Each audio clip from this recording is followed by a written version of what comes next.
Ayaw mo.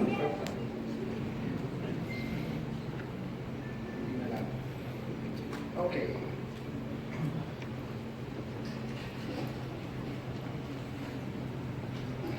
Again, thank you, Lia. Magandang hapon po sa inyong lahat. Good afternoon, tulog pa yata tayo. Vice President Aurora Cruz Ignacio, thank you for joining us, ma'am. I believe we also have GSI's Executive Vice President, Nora Malupay. Is she here? Mentor ko po ito, Jen, Mr. Chairman, nung ako po ay nagpapatakbo ng kumpanya nung isang matalik namin kaibigan, National Home Mortgage Finance Corporation. Our accomplishments in the past year are fittingly described by our team, serving the nation through excellence and innovation. With our members changing needs as the foremost consideration, Pag-IBIG Fund's innovations in 2019 have provided more Filipino workers better and more convenient access to our programs, while ensuring that each will receive excellent public service true to what the Lingkod Pag-IBIG brand of service stands for. Tapat na serbisyo mula sa puso. And now, to report to you how Pag-IBIG Fund applied excellence and innovation in 2019, it's my honor to introduce to you our speaker this afternoon. He is a retired Major General in the Armed Forces of the Philippines, serving the military for almost 37 years.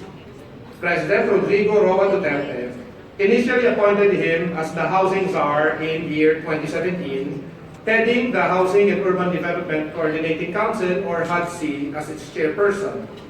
Under his leadership, Pag-IBIG Fund and the rest of the key shelter agencies launched the Banay Filipino, or Building Adequate, Livable, Affordable, and Inclusive Filipino Communities, to improve the government efforts in addressing Filipinos' housing needs, especially for the unserved and the underserved. And now, ladies and gentlemen, let us all welcome the Chairman of the Pag-IBIG Fund Board of Trustees, and now, the first Secretary of the Department of Human Settlements and Urban Development, our boss, Secretary Eduardo D. Del Rosario.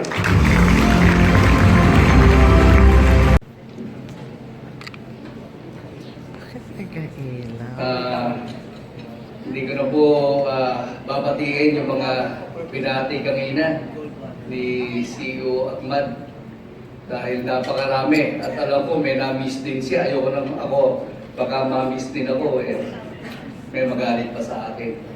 So lahat ng sinabi, binanggit si CEO Ahmad, binabati ko rin ngayon, and I have recognized you except one, kasi may bagong dating na isang VIP, Congressman Raymond Mendoza.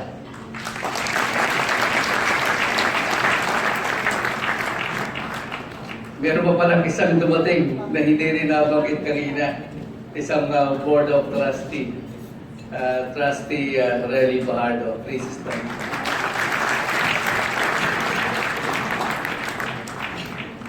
Pasensya na kayo at ako medyo na-late. Actually, andito na ako as early as 1 p.m. Pero ako'y na-ambush ng mga investigators from the Commission on Appointment. So humaba yung aming usapan. So I was late by 30 minutes. Pasensya na po.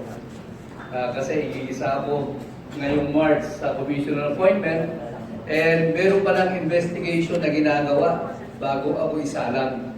And there was no time anymore. So it was scheduled lunchtime.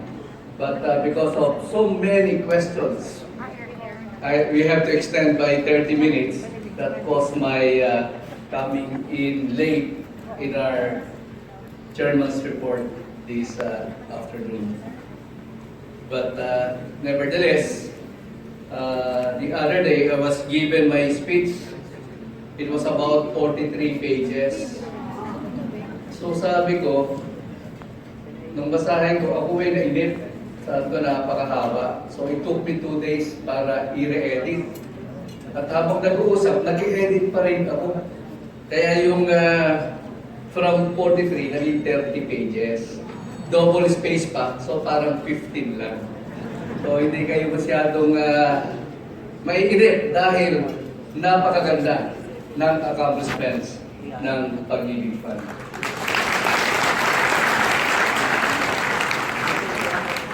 So we would like to thank you for joining us this afternoon as we are happy to present what Pag-IBIG Fund has accomplished in 2019. Pag-IBIG remains committed to serving the Filipino worker, consistent with the Duterte administration's efforts of providing better and more social services for more Filipinos. In 2019, we celebrated our 39th year with a theme serving the nation with excellence and innovation.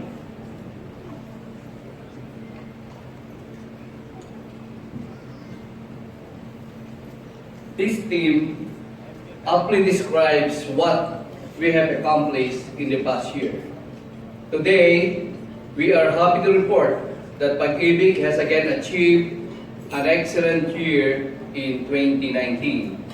We achieved record highs in our key result areas while delivering responsive services to our members.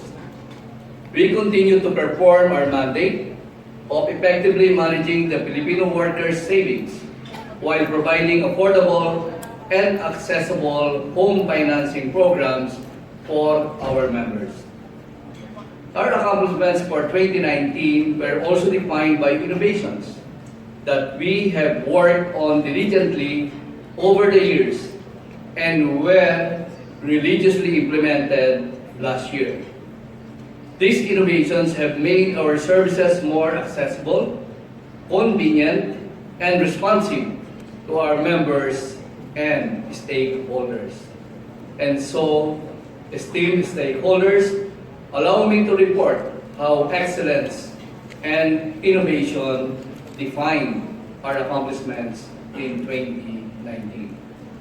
Let us start with excellence. Aristotle once said, "We are what we repeatedly do." Excellence then is not an act, but a habit. And excellence is a habit for Pag-IBIG Fund.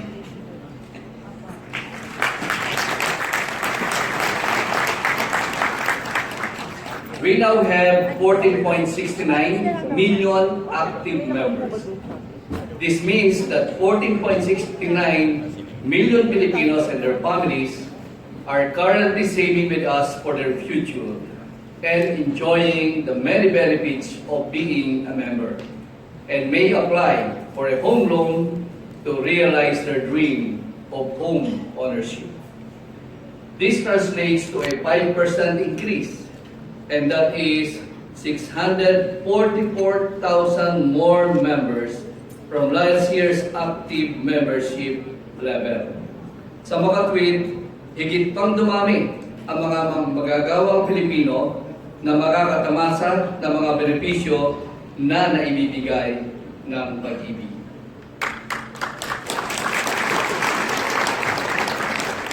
As our active membership increased, so did the savings that they have entrusted to us. Last year was the first time that member savings surpassed the 40 billion mark.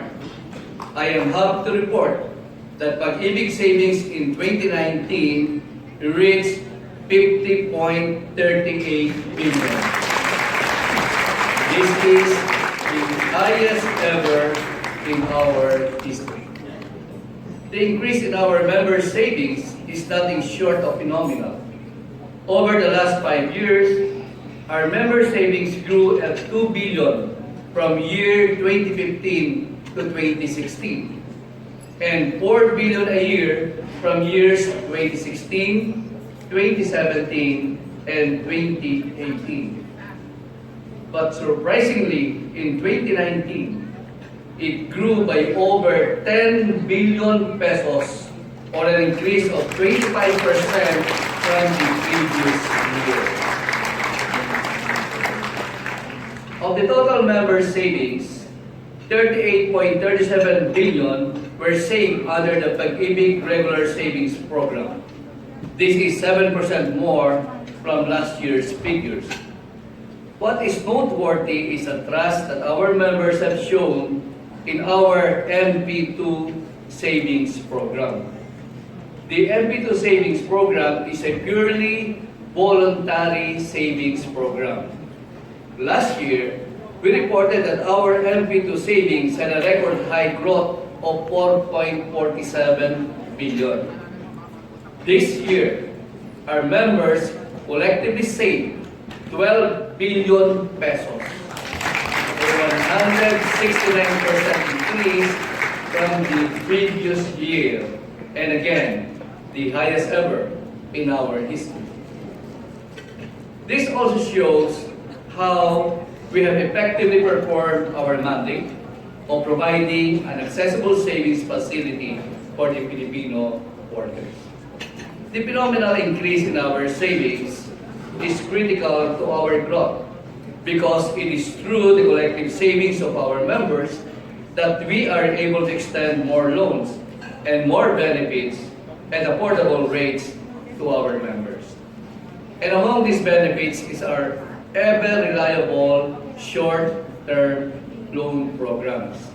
In 2019, we released 53.83 billion in short-term loans, a 9% increase from 2018.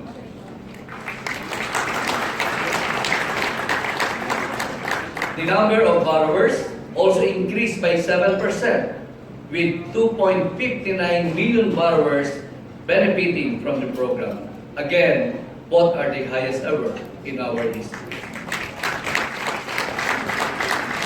Our short-term loan program carries two types of loans, namely the multi-purpose loan and the calamity loan.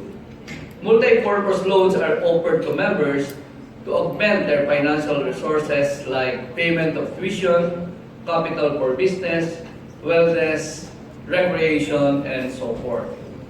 In 2019, we released 52.31 billion in multi-purpose loans to assist 2.5 million of our borrowers. This is an 11% increase in loan amount and a 10% increase in individual borrowers. From the previous year, again, our highest ever. Kami po ay lubos na natutuwa sapagkat milyon-milyong Pilipino ang ating natutulungan sa ilalim ng programang ito. At labis po ang aming pasasalamat sa ating mga miyembro na kumikilala sa pag-ibig bilang takbuhan sa oras ng kanilang pangangailangan. Calamity loans are extended to help members recover from natural disasters. A total of 1.52 billion in calamity loans have benefited nearly 90,000 members in the previous year. Ito po ang loan na hindi natin gustong tumaas dahil nangangahulugan po nito na marami sa ating mga kababayan ang naging biktima ng dilubyo o kalamidad. Ngunit higit po sa mga numerong ito, maipagmamalaki po natin ang kaandahan nating lahat tumulong sa mga miyembro sa pamamagitan ng Pag-IBIG Calamity Loan Program. Kapag may kalamidad sa isang lugar, maging ang mga empleyado natin ay naapektuhan. Katulad po na nangyari sa mga huling buwan ng 2019 sa Mindanao. Ang ating mga kababayan ay nayanig ng malalakas na rindor. 3 major earthquakes in 1 month in the month of October. At maging opisina at mga empleyado ng Pag-IBIG ay nasalanta din. So in true spirit of service, we set up temporary offices in the evacuation areas to receive calamity loan applications for our members dahil ganyan po ang serbisyong hatid ng Pag-IBIG. We also effected great strides in improving the accessibility and the processing time of our short-term loans. 2 years ago, we took the pains in migrating to a new system, knowing pretty well that all our hard work would mean more efficient and faster delivery of services. And true enough, in 2019, our members reaped the fruits of our labor. Yes, in 2019, we saw the highest ever number of loan applications. But despite the record high volume, our new systems allowed us to process faster. From an average processing time of 2.83 days in 2018, we improved to an average processing time of short-term loans to just 1.94 days. 1 day faster because of our new system. I would like to assure our stakeholders that while our short-term loan releases remain high, collections of the corresponding loan payments remain very efficient. In 2019, we collected 59.23 billion in short-term loan payments, an 11% increase from 2018 figures. On members' savings, we released 15.89 billion to benefit 318,826 members whose savings have reached its 20-year maturity, or those who have retired, among others. Now, in the delivery of our home financing mandate in 2019, Pag-IBIG released 86.74 billion in housing loan takeout in 2019. This is the highest ever housing loan takeout in our history. This is 15% higher than last year and the fourth consecutive year that Pag-IBIG has achieved double-digit growth. The 86.74 billion housing loans financed the purchase and or construction of residential units of 95,276 borrowers, or 5% higher than last year's figures.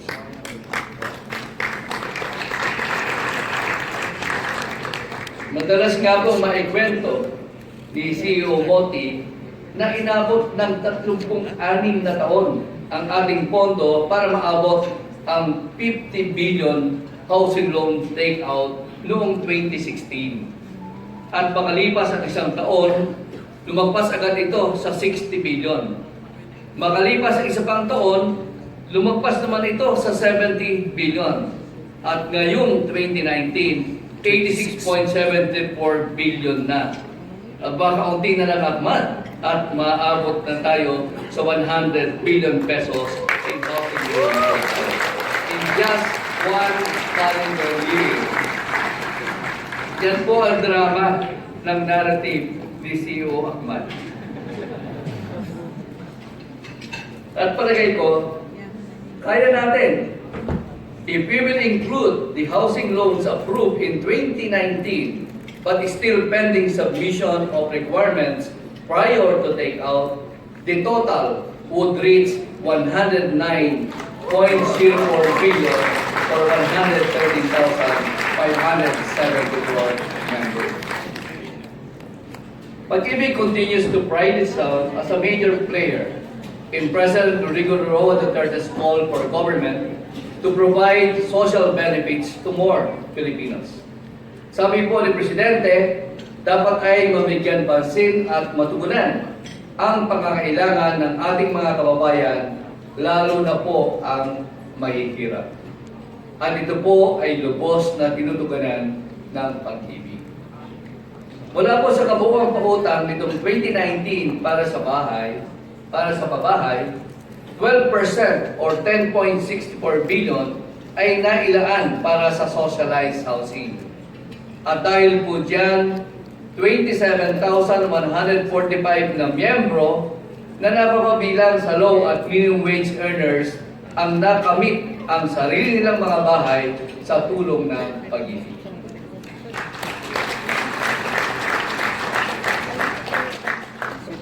The sale of Pag-IBIG Fund's acquired assets has also provided a viable alternative for members seeking to acquire their own homes.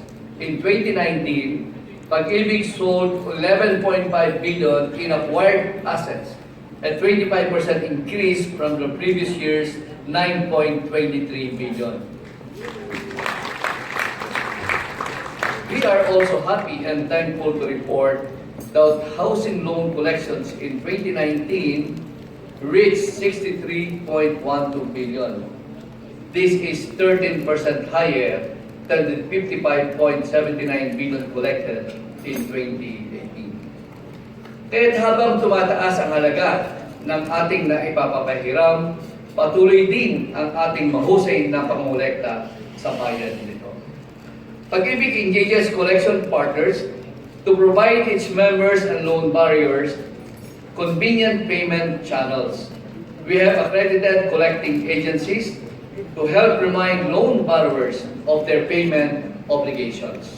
Hence, we were able to maintain the strength of our performing loans ratio at 90.93%.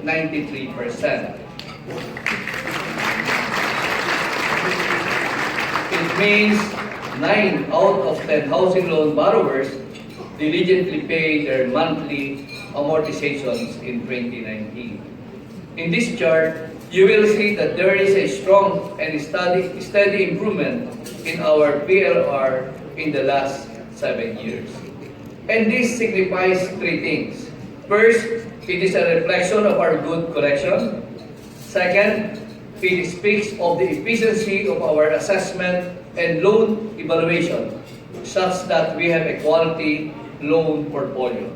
And third, and most importantly, it signifies the affordability of our home loan rates, which enable our members to regularly pay their monthly amortizations.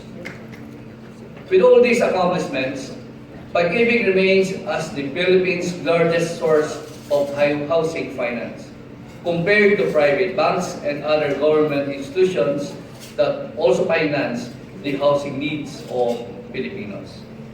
Just in the previous years, we exceeded our targets under the 2017-2022 Philippine Development Plan for 2019, with 86.74 billion housing loans takeout equivalent to 95,276 units in 2019, we accomplished 135% and 116% of our target amount and units, respectively.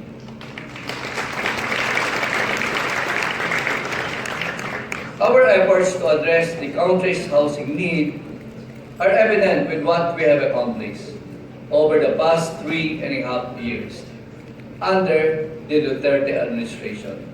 Pag-IBIG Fund has released more than $250 billion or 259.76 billion in housing loans, allowing 308,821 Filipino workers and their families to acquire or improve their homes. And when compared to the same period under the previous administrations, the accomplishments of Pag-IBIG in the past 3.5 years are all the more outstanding. Under the Duterte administration, the number of housing units acquired or improved dramatically increased to 308,821, a 121% jump compared to the accomplishment of the Arroyo administration and 81% growth from the accomplishment of the Aquino administration. Pag-IBIG remains a key mover in the Balay Filipino program of the Department of Human Settlements and Urban Development. Balay, which stands for Building Adequate, Livable, Affordable, and Inclusive Filipino Communities, aims to provide more housing opportunities to more Filipino families, particularly those belonging to the underserved sector. Our strategy of touching base with local government units, organizations, and institutions, both in the public and private sectors, perfectly aligned with the objectives of the Balay Filipino program. dubbed as the Countryside Housing Initiative. It benefits all our stakeholders, employers providing housing to their employees, create a good employee retention program, and their employees on the other hand are assured of security of housing tenure. At kami po ay taus-puso nagpapasalamat sa inyong lahat, kasama na ang aming mga partner developers, dahil nakamit natin ang lahat ng tagumpay na ito dahil sa inyong walang sawang suporta at pagtangkilik. Palakpakan po natin ang ating partner. Sir, for cash loan disbursement. For short-term loans. For short-term loans, we expect an increase also as our systems have stabilized and as we open more branches. Total disbursements last year reached 53.3 billion. A number of transactions, more than 2.5 million members have borrowed. What can the members expect this year? Barring any calamity, we would expect probably increase of minimum of 100,000, so mga magiging 2.6 million members will be served again through our short-term loans. What will probably limit it would be the aggressive campaigns of other lending companies. But what we assure our members is that should any member need financial assistance or financial help, they can always go to the fund. And the short-term loan program, may it be calamity loan or multi-purpose loan, will always be available for them. So, malamang from 53. Mahirap, by the way, mahirap i-project yung short-term loans. Kasi pag may calamity, bumabagsak siya kagad. But the last 2019, may 1 billion plus lang ang calamity loans namin. So there should be no impact this year, 2020. So another increase probably around 4 or 5%. Thank you, CEO. Next question please will come from. Good afternoon po. My name is Rivalita po yun from Jollibee. Obvious po na success po yung MP2 since tumaas po talaga yung collection from last year to 2019. So any plans po na para mas mahikayat natin from regular savings na mag-upgrade for MP2? Paano pa mas mapapabuti yung savings nila? And for trustees po, meron pong plan na i-increase yung contribution po ng Pag-IBIG. So bilang representative po ng government and private sector, ano po yung masasabi niyo regarding this matter? Thank you.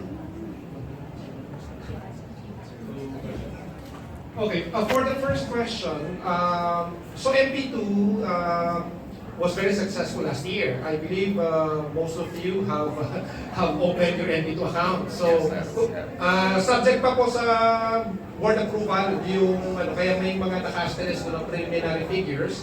Subject pa po yun sa board approval. Management will present to the board a 90% payout. So pag 90% po, more than 31 billion ang ika-credit natin sa mga miyembro sa inyo lahat. Effectively, the rate will be, for MP2, will be 7.23%. If the board approves the recommendation of management in our next board meeting. Okay, for MP2, for this year, 2020, it's very special before the increase of savings for next year, which will answer the second question. Approved na po ng board, so management is very thankful for the support of the trustees of Pag-IBIG Fund. Magkaka-increase na po next year ng additional 50 pesos. Approved na po ng board yun, 2021, additional 50. Yung 100 natin, may 150 with a counterpart of 150 from the employer. 2023 po yung next na projected increase, approved na rin po ng board, from 150, gagawin ng 200 plus counterpart ng 200. Again, savings po natin ito, pera natin, at patuloy nakikita ng dividendo. Ano ang campaign for MP2 for this year? We would target for additional 10 billion. Again, mahirap i-project yung growth na to kasi if we look at it historically from 2010 until 2017, ang MP2 collections namin every year, hindi lumalagpas sa 1 billion, except in 2017, nag 1.3 billion. 2018, nag almost 4.5 billion. Biglang, last year, nag 10 billion. Baka po malaking portion nun nanggaling sa inyo. Pero we would want to thank all of you for your support in informing our members about MP2. Kasi, totally unexpected namin. We were looking at 6 billion increased from 4.5 billion to 6 billion. Biglang nung November, nakita namin na papalo na talaga siya ng...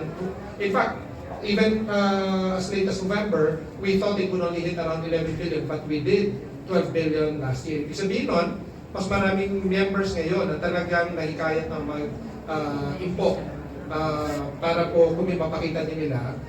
So this year, there's going to be the same campaign. If I may mention this, but maybe this is the first time that my fellow trustees and fellow members of the board will hear this. We are going to revisit again NP2. May mga discussions kami sa loob on how to further improve it. Para to ensure the sustainability or to ensure that the fund will be much stronger. Kasi kailangan balansin natin na after this year, next year, baka hindi na kailangan ng malaking MP2 kasi meron ng papasok from the members. The 50 per peso increase per month will translate to around 17 to 20 billion a year additional funds. So, ayaw naman natin ng sobra masyado. Hindi lang sa ayaw natin.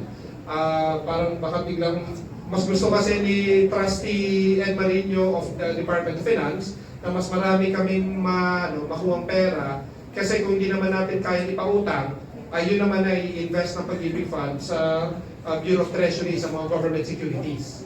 So yun naman po yung gagawin natin doon. But this year is another campaign. We expect potential cash flow deficit of around 6 billion if MP2 will not kick in. So yun yung amount, magic number namin, around 6.5 billion na kailangan punan ng MP2. The quality of service, yung Likod Pag-IBIG strategy or yung campaign ng Pag-IBIG Fund, by always reminding everybody, all our employees, that we are here to serve you guys, all the members, because the members are the owners of the fund.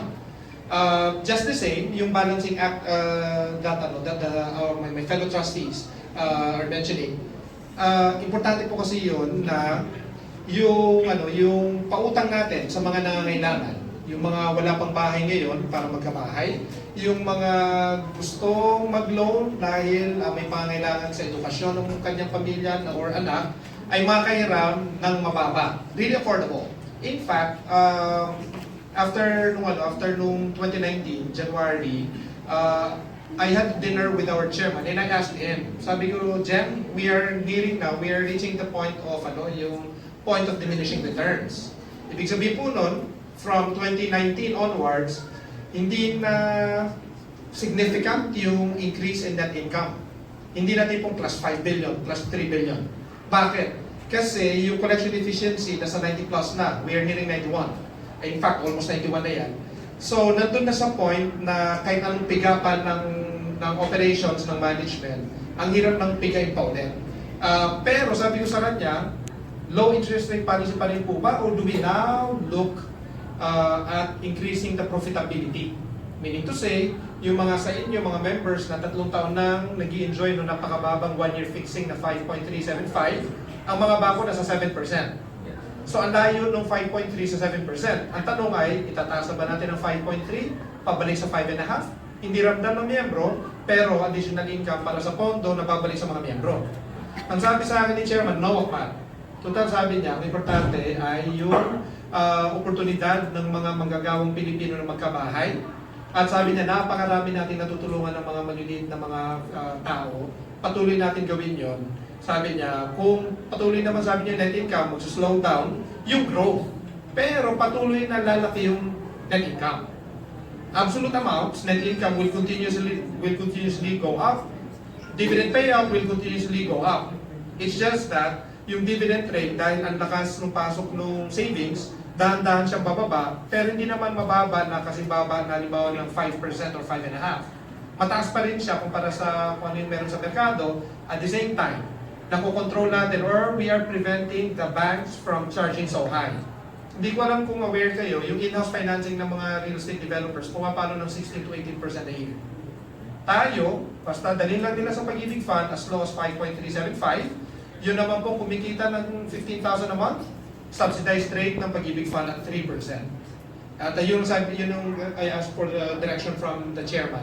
Sabi niya, no man, sustainability over profitability pa rin tayo. Mas maraming naikinabang ng mga miyembro. So patuloy, in short, highest ever pa rin yan, tuloy-tuloy pa rin. But what you will notice 1 year from now when we meet again, or pag tinanong nyo, mapapansin nyo, Sir Len, yung dividendo ko from 7.23% nung para sa 2019, bakit naging 7% na lang? Pero 7% over, kikitain nyo ng time deposit na less than 2%. Malaki pa rin. Our dear media partners for everything that you've been doing for us, especially when it comes to sending or relaying good news or messages to our members, and we will continuously engage you as we've been engaging you for the past few years. So in short, we're looking for a much closer, tighter relationship with all of you. And ang hingi lang namin palagi, kung sakasakali man mangailangan kami na maglabas ng mga messages or yung clarificatory PRs namin, ay patuloy nyo kami matulungan tulad ng pagtulong nyo sa amin nung bigla kami nabanggit na isa sa may pinakamaraming reklamo.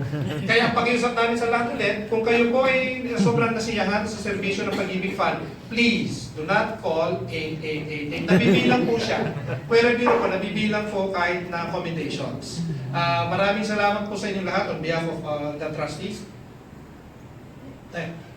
On behalf of the trustees, thank you so much, and we'll see you again soon. Thank you, sir.